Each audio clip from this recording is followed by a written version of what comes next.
Meron lang tayong nakaligtaan na banatan dito kay Auntie Claire, no? Kanina tinalakay na natin 'to pero mas maganda po na talakayin kasi narinig ko po yung banat ni BP Sara eh. Ang sabi po ni BP Sara, hindi naman ganito, no? Ganito lang po yung esensya. Yung Pilipinas papunta na tayo sa basurahan. Dahil ang mga tao wala na nakikitang pag-asa dito sa leader natin. 'Di ba? Walang hope eh. Pag ganyan ang leader mo na wala lang lahat. Meron kang presidente na hinahangaan ng lahat ng tao. Ang nakakadagdag pa po sa sakit natin, alam na nga natin pinakulong nila si Pangulong Duterte, ginagawa pa nilang siraan pa rin si BP Sara. Yung pag-i-stay niya ron, antindi talaga eh, no? Imbes na ibang uri talaga tong gobyerno na to. Alam niyo po talaga yung papel ni Claire, hindi tayo nagkamali. Attack dog.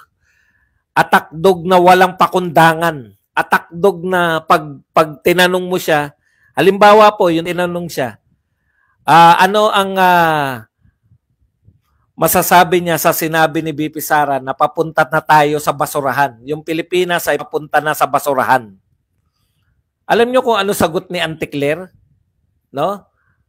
Ito po ito po yung literal na sinabi ni Auntie Claire.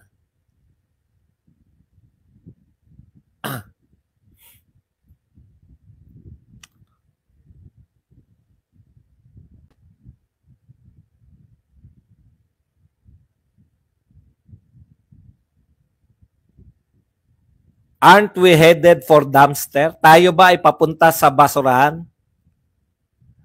Hindi. Tayo,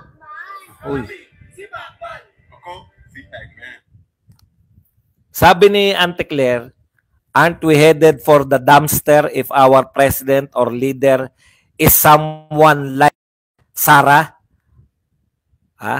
Tayo po ba ay mas lalo po tayong papunta sa basurahan kung ang magiging presidente natin ay si Sara, who prioritize going abroad to serve just one person?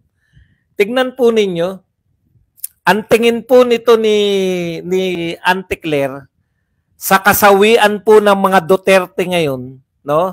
Nakagagawan nila, kagagawan ng gobyerno, mas lalo raw po tayo mapupunta sa basurahan kung ang leader natin, si BP Sara, na pinaprioritize yung pag-abroad para maglingkod sa isang tao. Alam niyo, hindi, ang hirap pong tanggapin. No? Diniscuss ko na to kanina pero uulitin po.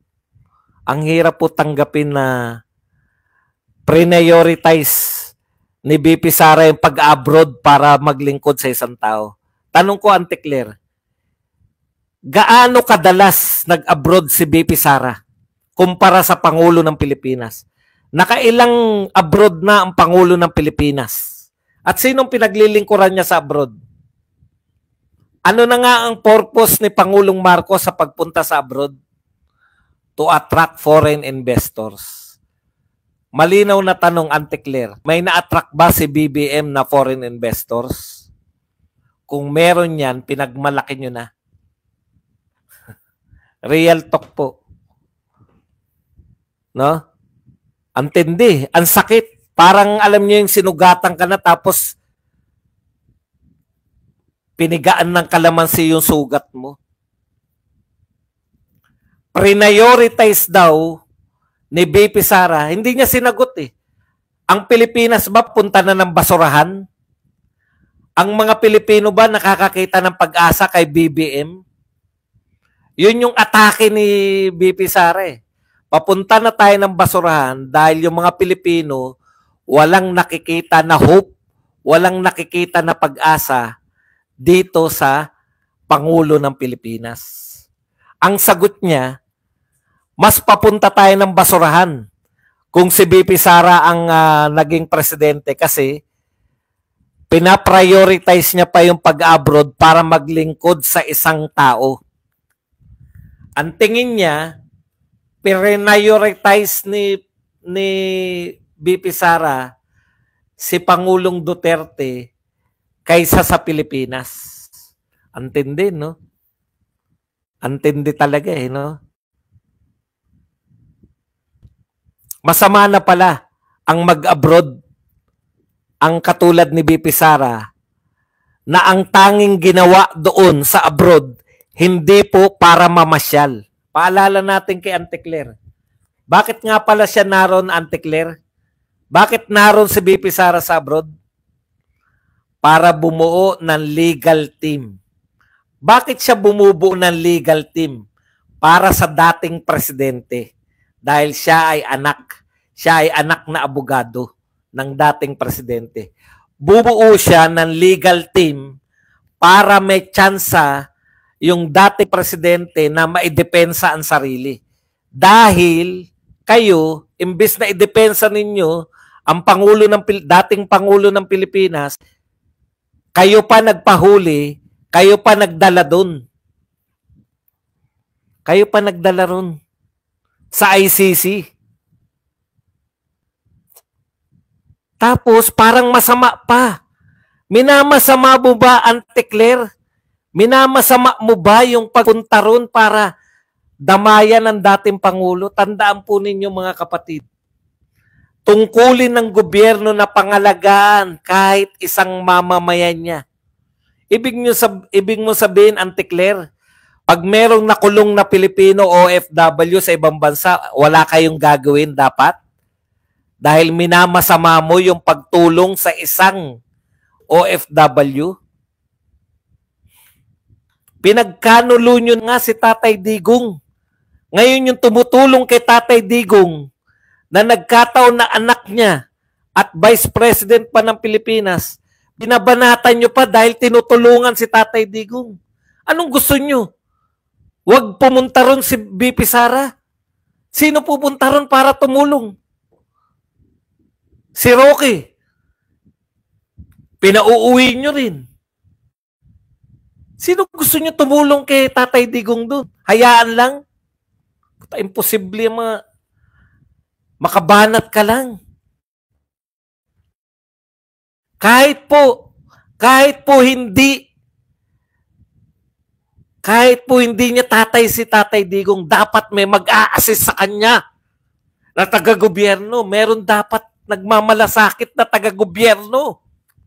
Dating presidente yan, bakit ayaw natin pagmalasakitan? Bakit nagagalit tayo pag merong nagmamalasakit na tao kay Tatay Digong? Ganun ka na ba ka-demonyo, Claire?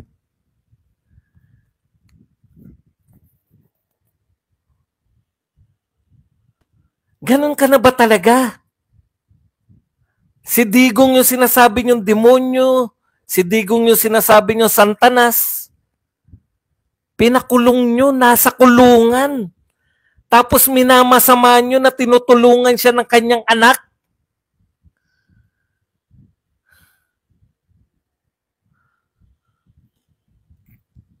Anak niya yan eh. Minamasama mo dahil ang tanong, hindi ba siya nakakagampan ng pagiging vice president niya? Ang binabanatan ang hinahanap namin, yung presidente ngayon.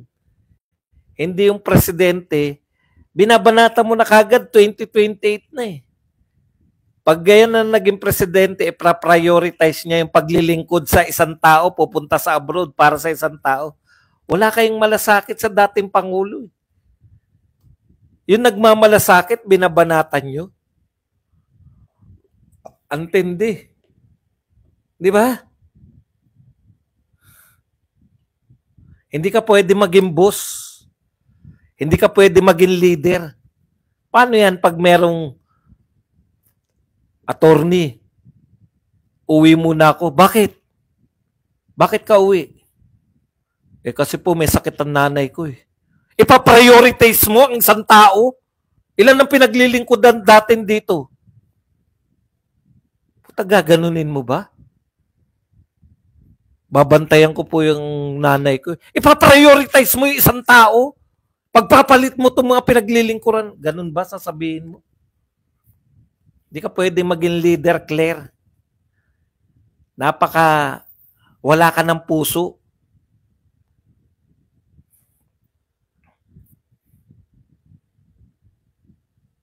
Bakit daw pinapriority? Parang kino-question niya eh. Yung pag-abroad. Ba't daw hindi umuwi at nasa abroad? Kaya siya nasa abroad, naroon si Tatay Digong. Sino ba nagdala dun? Wala po ako natatandaan na si BP Sara. Siguro, kulang itong daliri ng isang kamay ko sa buong panahon na Vice President si Sara Duterte. Hindi pa po nakapag-abroad ng ng very personal. Minsan lang yung pinagamot yung nanay na ginawa ninyong issue rin. Hindi pa naman si Claire nun. Ginawa rin ng issue nitong mga BBM supporter na alam na may bagyo, aalis pa. 'Di ba? Antindi. Antindi po talaga nito ni Claire, ni Auntie Claire.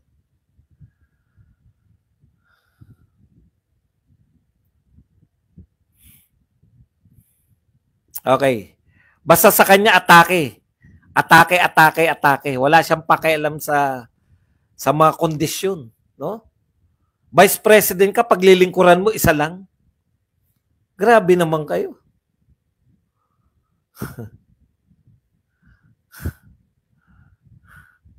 Una, anak siya. Ikalawa, Vice President. Isang OFW lang na makulong. Dapat alalayan ng bawat ng tao sa gobyerno. May umaalalay ba kay Tatay Digo?